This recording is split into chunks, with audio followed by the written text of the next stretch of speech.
Mga mahal na mong higala, welcome ni ining programa nga gidalit kaninyo sa Iglesia ni Cristo. Kini ang kamatuoran. Nagalaom kami nga magpabilin kamo sa pagpakig-uban kanamo sa tibuok panahon ni ining atong programa. Ikumusta namo ang mga magtatanaw nato nga nakasabot ni ining pinulungan. Apil na ang mga ana dinha sa nagkalain-laing lokal ug distrito sa Visayas ug Mindanao. Ang mga anaa sa syudad sa Sugbo, sa Bohol, sa Negros Island, sa Leyte ug sa Samar.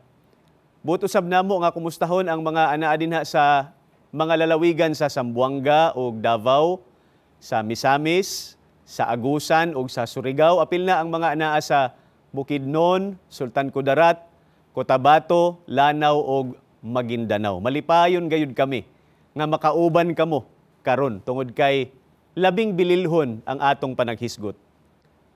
Ang usa sa mga lig-on nga pagpamatuod nga husto ug tinuod ang usa ka relihiyon o iglesia kay anaa niini ang pagdumala nga gikan sa Ginoong Dios.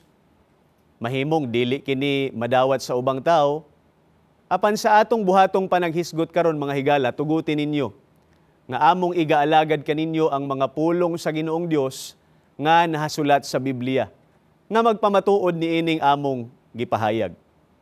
Sugdan nato ang atong pagtuon. Angay kitang masayod gikan sa pagtudlo sa balaang kasulatan. Nganong bililhon man nga adunay pakig-ambit ang tao sa pagdumala sa matuod nga iglesia. Basahon nato ang nasulat dinhi sa unang Juan 1 ug 3, paminawan ninyo. Kanang among nakita ug nadungog, among gitaho usab kaninyo. Aron kamo usab makig-ambit uban kanamo. Dugang pa, kining atong pagpakig-ambit, maoy uban sa Amahan ug uban sa iyang anak nga si Hesukristo. Mga higala, ang namulong niini si Apostol Juan. Kinsa ba kining si Apostol Juan? Apostol siya. Adunay katungod isip sinugo. Ug kauban nga nagdumala sa Iglesia ni Cristo ni adtong unang siglo. Unsa ang usa sa mga kabubuton sa Ginoong Dios nga gitudlo ni Apostol Juan? Sumala kaniya, angay nga adunay pagpakig-ambit kanila ang tao. Aron, aduna siya'y pagpakig-ambit sa Ginoong Dios o sa Ginoong Hesukristo. Ang maong pagtulunan, dili inimbento o tumu-tumo lamang ni bisan kinsa sa iglesia. Usa kini ka pagtulunan nga nahasulat sa Biblia. Busa, pagtulunan o kasuguan kini sa Ginoong Dios. Anong pinaagi man sa pagdumala mahimong adunay pagpakig-ambit ang tao sa Ginoong Dios o sa Ginoong Hesukristo. Unsa ba di ay ang gipiyal sa mga sinugo sa Ginoong Dios? Ania, paminawan ninyo, basahon nato ang nasulat dinhi sa ikaduhang Korinto sa 5:18 hangtod 20. Og kining tanan gikan sa Dios, nga mao ang nagpasiguli kanato ngadto kaniya pinaagi kang Kristo, og naghatag kanamo sa buluhaton sa pagpasiguli. Ingon nga ang Dios diha kang Kristo nagpasiguli sa kalibutan ngadto sa iyang kaugalingon sa walay pag-isip batok kanila sa ilang kalapasan. Ug siya nagpiyal kanamo sa mensahe sa pagpasiguli. Tungod kang Kristo, kami mga pinadala. Sama nga ang Dios naghangyo pinaagi kanamo, alang kang Kristo naghangyo kami kaninyo. Pasiguli kamo ngadto sa Dios. Mga higala, ang namulong ni ining atong gibasa mao si Apostol Pablo. Hinumduman nato si Apostol Pablo nagdumala kaniadto sa iglesia sa dapit sa mga Hintil. Unsa ba ang pagtulunan sa Ginoong Dios nga gitudlo ni Apostol Pablo? Pulong pa niya, gipiyal kanila ang buluhaton o ministeryo sa pagpasiguli ug ang mensahe sa pagpasiguli. Ang gipasabot nga ministeryo o buluhaton mao ang pagdumala. O ang gipasabot nga mensahe sa pagpasiguli mao ang mga pulong sa Dios o ang ebanghelyo. Unsa ba ang gitudlo niya kanato mga higala? Ang mga sinugo o pinadala ug ang pagdumala ra ang adunay katungod nga magtudlo sa tao sa mga pulong sa Ginoong Dios o magdumala sa pagpasig-uli sa tao ngadto sa Ginoong Dios. Nganong kinahanglan pa man nga dumalahan o tudloan ang mga tao sa pagpasig-uli ngadto sa Ginoong Dios? Unsa ba di ay ang nahitabo sa relasyon sa tao o sa Ginoong Dios? Hisayra nato dinhi sa Kolosas sa 1:21. Ug kamo nga kaniadto nahimulag ug mga kaaway diha sa panghuna-huna pinaagi sa mga daotang buhat. Mga mahal namong mga magtatanaw, sumala kang Apostol Pablo, sa dihang ang tao nakasala, unsay nahitabo? Nahimulag siya sa Ginoong Dios. O giila siya, isip kaaway sa Ginoong Dios. Unsa ba ang nagpaabot sa mga nahimong kaaway sa Ginoong Dios tungod sa kasalanan? Ania, paminaw na to ang nasulat sa Hebreo sa 10:27. Patalinghugin ninyo mga higala. Kundili ang usa ka makalilisang nga pagpaabot sa hukom o kabangis sa kalayo nga maglamoy sa mga kaaway. Mga higala, lamyon sa kalayo, inig-abot sa adlaw sa paghukom, ang mga kaaway sa Ginoong Dios. Unsa ba ang gipasabot ni ini? Dili sila mga luwas. Unsa ba ang kinahanglan aron dili pagasilutan ang tao sa adlaw sa paghukom?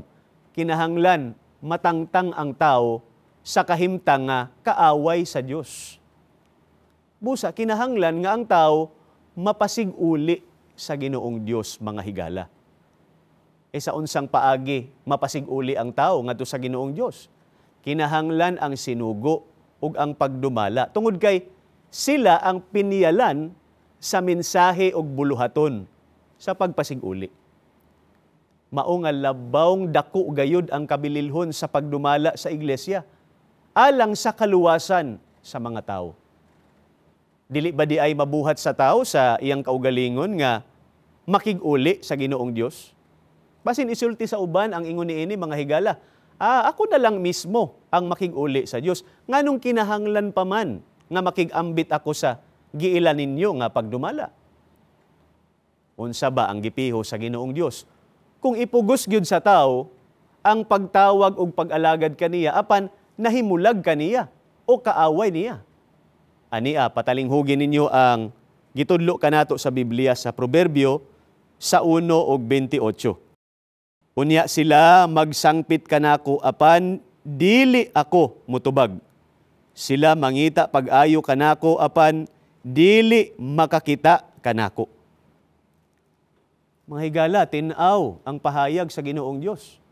Magsangpit sila kanako apan dili ako mutubag. Sila mangita pag-ayo kanako apan dili makakita kanako. Sa ato pa, sa ingon niini nga kahimtang sa tao ang nahimulag o kaaway sa Dios. Unsa ba ang kinahanglan? Kinahanglan makig-ambit una sa pagdumala nga gipiyalan sa mensahe sa Ginoong Dios aron mabuhat sa tao ang pakig-uli sa Ginoong Dios. Napamatud-an na ba kaniadto nga kinahanglan gayud ang tao makig-ambit sa pagdumala sa iglesia aron ang iyahang pag-alagad sa Ginoong Dios pagadawaton sa Ginoong Dios? Paminaw na to dinhi sa buhat sa 10:1 hangtod 2, ingon niini ang inyong madungog. Didto sa Cesarea may usa ka tawo nga ginganlan og Cornelio, usa ka kapitan sa kasundaluan nga gitawag og panon nga Italyano. Siya usa ka tawong relihiyoso uban sa iyang tibuok nga panimalay. Siya mahadlokon sa Dios, naghatag og daghang hinabang ngadto sa mga tawo ug nagampo kanunay sa Dios. Mga higala, gibasa nato ang mahitungod kang Cornelio nga usa ka sundalo. Unsa ba ang kinaiya ni Cornelio og sa iyang panimalay? Relihiyoso sila, adunay kahadlok sa Ginoong Dios, naghatag og daghang hinabang ngadto sa mga tawo ug nagampo kanunay sa Ginoong Dios. Apan gidawat ba sa Ginoong Dios ang maong mga buhat ni Cornelio? Ipadayon nato dinhi sa 3 hangtod 5. Usa ni ana kaadlaw sa mga ikatulo nga takna sa hapon. Iyang nakita sa dayag gayod diha sa panan-awon ang usa ka anghel sa Dios nga misulod og miingon kaniya, Cornelio. Og siya mituto kaniya uban sa kahadlok og miingon, unsa man Ginoo. Og siya miingon kaniya, ang imong mga pag-ampo og mga pagtabang miabot sa itaas ingon nga handumanan sa atubangan sa Dios. Og karon pagsugo og mga tawo ngadto sa Hopa ug paanhia ang usa ka Simon nga ginganlan og Pedro. Mga mahal namong magtatan-aw, sumala sa anghel sa Dios.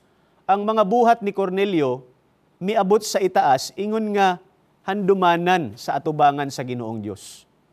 Tungod niini, unsa ang gipabuhat sa anghel kang Cornelio? Gisugo kaniya nga ipatawag si Apostol Pedro.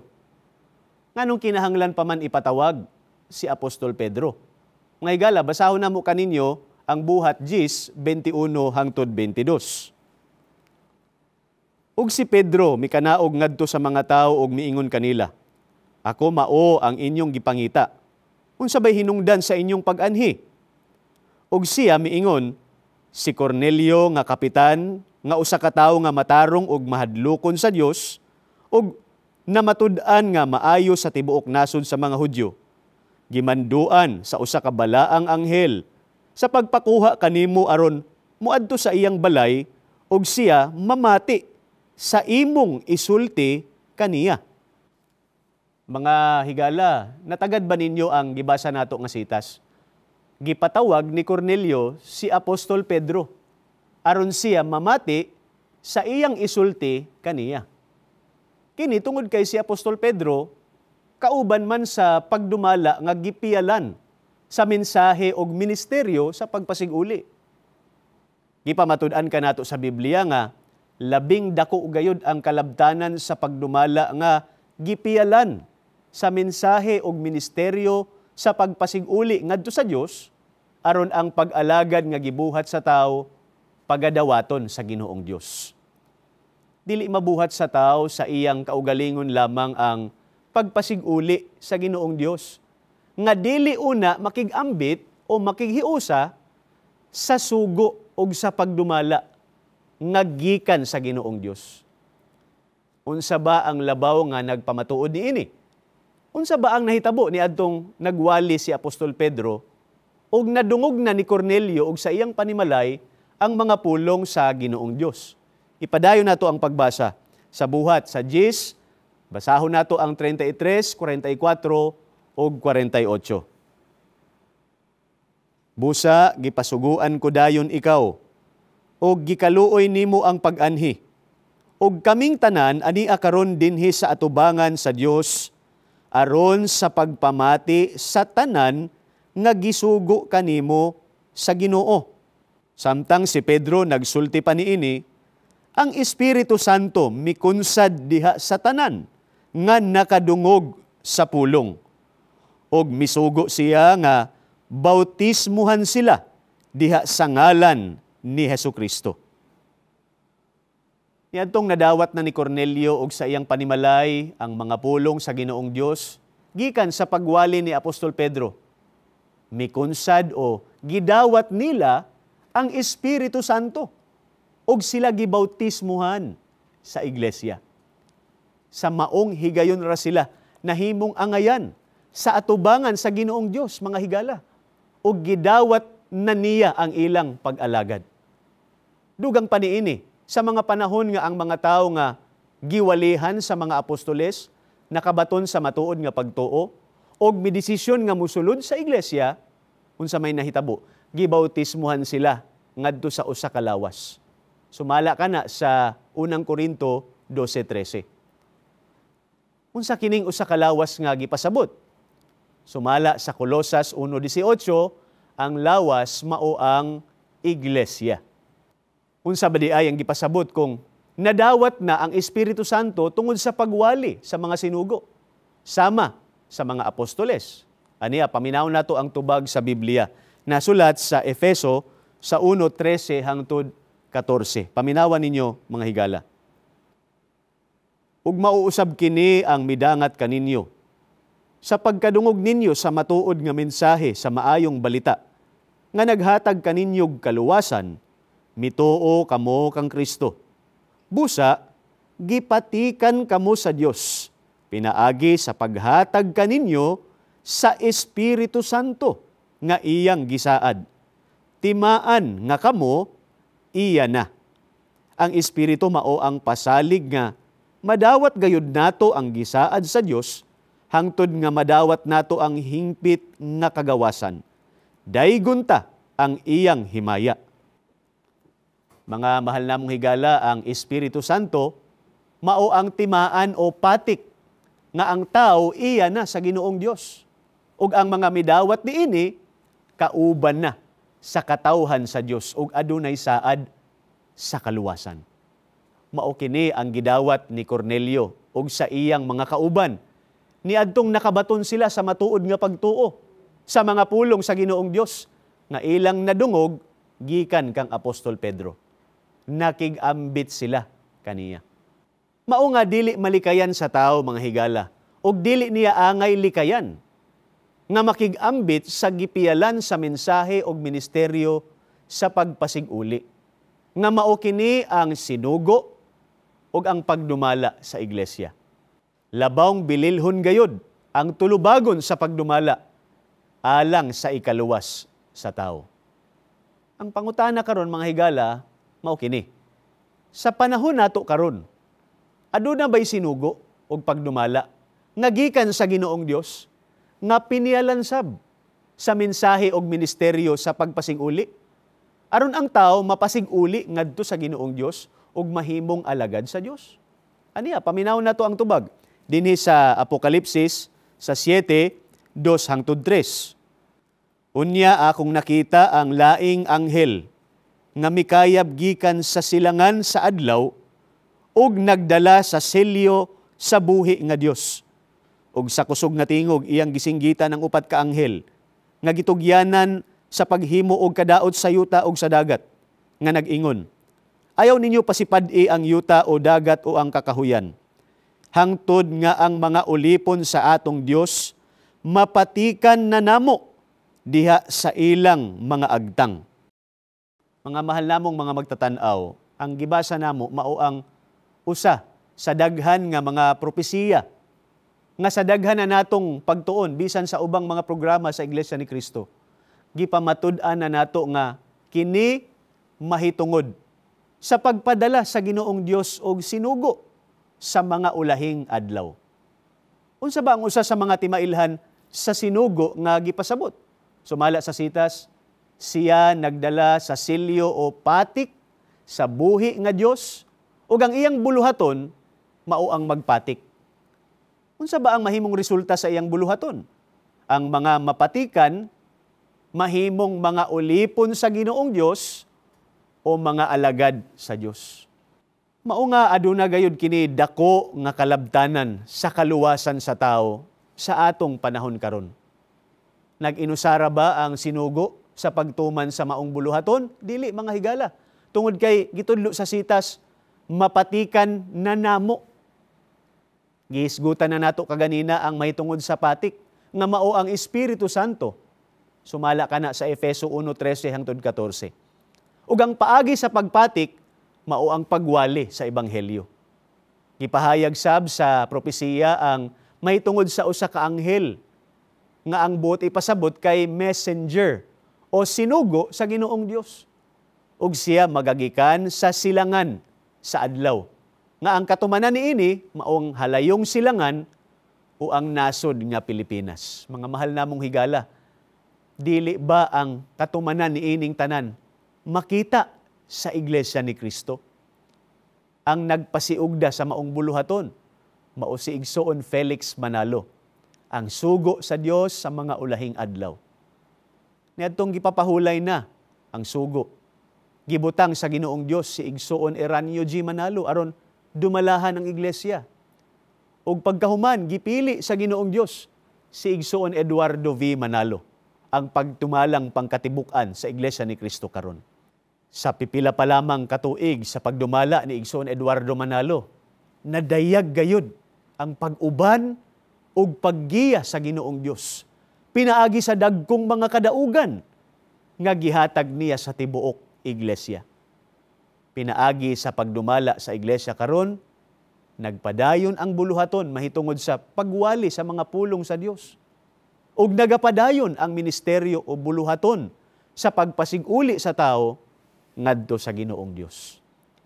Sa maong buluhaton sa kaluwasan sa tao, buot namo kamo nga makauban, mga mahal namong higala. Hinaot padayon kamo sa pagsusi mahitungod sa iglesia ni Kristo. Ayaw kamo kaulaw sa pagpakigsulti sa mga ministro ug manggagawa sa hain mang lokal sa iglesia. Welcome gayud kamo sa iglesia ni Kristo. Mahimo kamong mutambong sa among mga pagsimba ug mga pamamahayag sa bisan asang kapilya sa iglesia nga haduol kaninyo. Alang sa dugang kasayuran, mahimo kamong mutan-aw sa mga religious programs sa INC TV ug sa Iglesia ni Cristo Evangelical Mission YouTube channel. Ug basahon ninyo ang Pasugo God's Message Magazine. Mahimo sab ninyong basahon ug bisitahon ang among mga official websites. Daghang salamat sa inyong pagtan-aw mga higala. Ikaayo gayud nato nga madungog ang mga pulong sa Ginoong Dios gikan sa Biblia. Tungod kay kini ang kamatuoran.